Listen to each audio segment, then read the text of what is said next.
Hi, I'm Simon Desan, Creative Director at A44 Games. And I'm Dale Pugh, Associate Art Director. We're an indie studio based in New Zealand. Our previous game, Ashen, was released in 2018, and we're excited to bring you this gameplay overview for our upcoming title, Flintlock: The Siege of Dawn.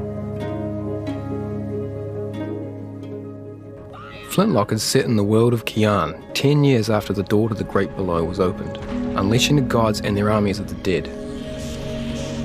The lands of Kian are overrun. The coalition army is tied up in an increasingly hopeless siege outside the city walls.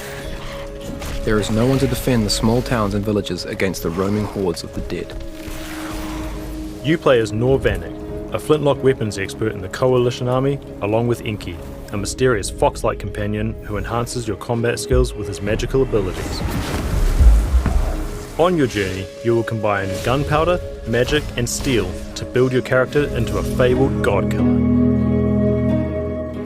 You'll also meet and recruit your former coalition team to devise a plan to break the siege and end the war once and for all. As you travel throughout the world, you can establish your caravan at key rest locations. This is your chance to rest and prepare for your next adventure. The caravan will grow as you meet and recruit former coalition team members to your cause. Each team member is an expert in their chosen field and unlocks crafting abilities and additional quest content. It's always good to rest at the campfire and see what's new.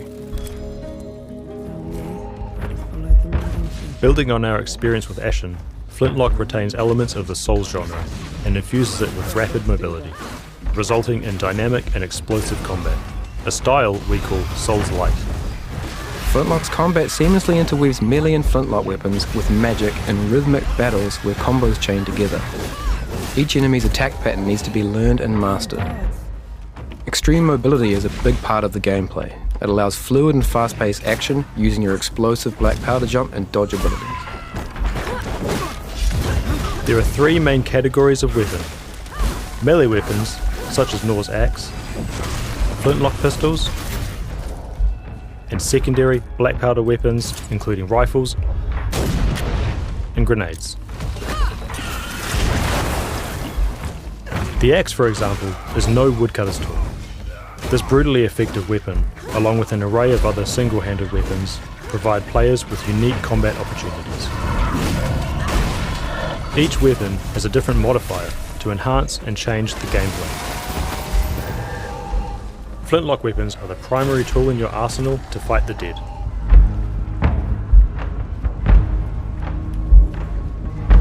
You restore black powder charges by hitting enemies with melee attacks.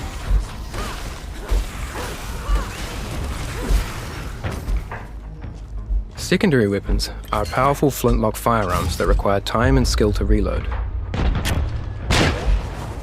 Like traditional black powder weapons of the past, they often only fire a single shot before needing to be reloaded with a skill-based reloading mechanic. Your secondary weapon charges are only replenished while resting, so preparing in advance and knowing when to deploy them is key to their successful use in combat. Grenades give you new strategic options to deal with enemies. On your feet, you white devil! Each type of grenade has a limited number of uses. You can find more grenades by exploring the world.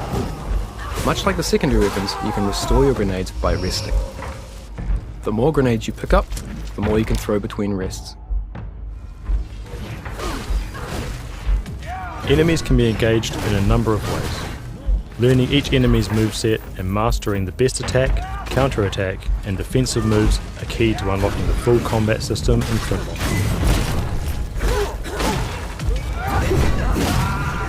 A break attack is an attack that cannot be blocked or parried. It will also leave you vulnerable to follow-up attacks.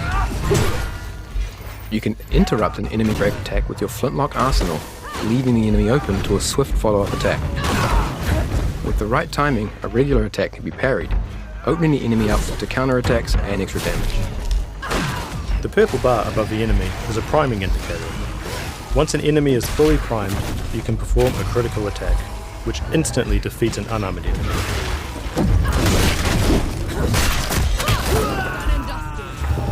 Or strips the armor from a more heavily protected one. Inky's strike applies the Curse of Death on enemies, allowing you to build up their prime from a distance before closing in to finish the job. While Inky's curse is active, your melee strikes will also build the priming bar, as well as inflicting damage.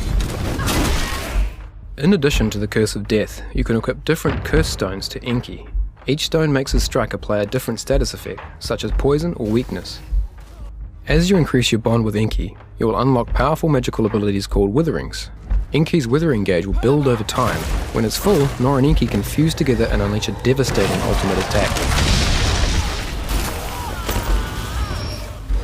Armoured enemies take reduced damage and are less likely to be stunned by your melee attacks. While you can kill an enemy that's armoured, you'll often need to remove it first by fully priming them and using a critical attack. Shields prevent all damage from a frontal attack. You must first remove the shield to attack head-on, or find other openings. Ripping off a shield exposes the enemy to a direct attack. With a war that has been raging on for so long in Kian, coins and gold have become worth less than your reputation. Reputation is the currency in the world of Flintlock and represents your renown and experience. It can be spent to obtain skills and items and craft upgrades to your weapons and armor.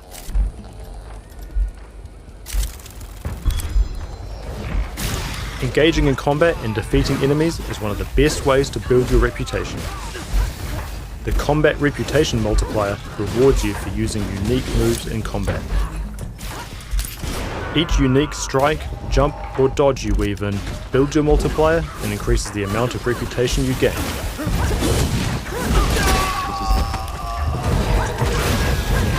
But be careful, if you take damage, you will lose your multiplier and the additional reputation that has been gained.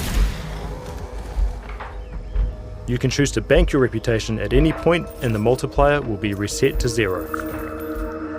Hamlets are settlements around the world that have become overrun with the dead. Defeating the boss will free the hamlet. The people will return to their normal lives and you'll gain access to the local coffee shop. Every coffee shop has a host. Hosts are mysterious creatures who care for the local inhabitants.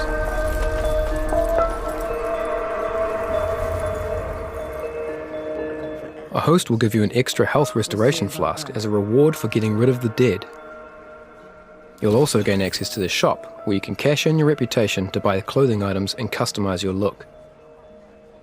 Since the coffee shop is the central hub of every hamlet, hosts know everything going on in the local area, and will offer up rumours which form the basis of Flintlock's side quests. If you choose to follow up on a rumour, or engage in conversation with a local character you've met in the world, you'll be rewarded with quests. And what's in it for me? These are an excellent way to fully explore an area, unlock unique inventory items, and enhance your experience of the story.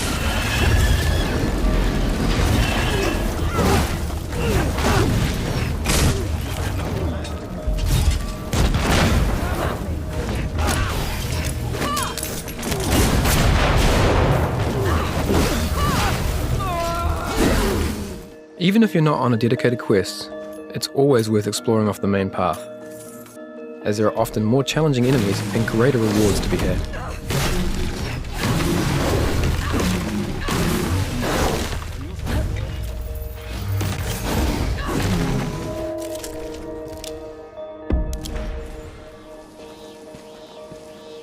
From myself, Dale, and the rest of the A44 team, thank you for checking out our gameplay summary. We hope you're looking forward to diving in and exploring the world of Flintlock.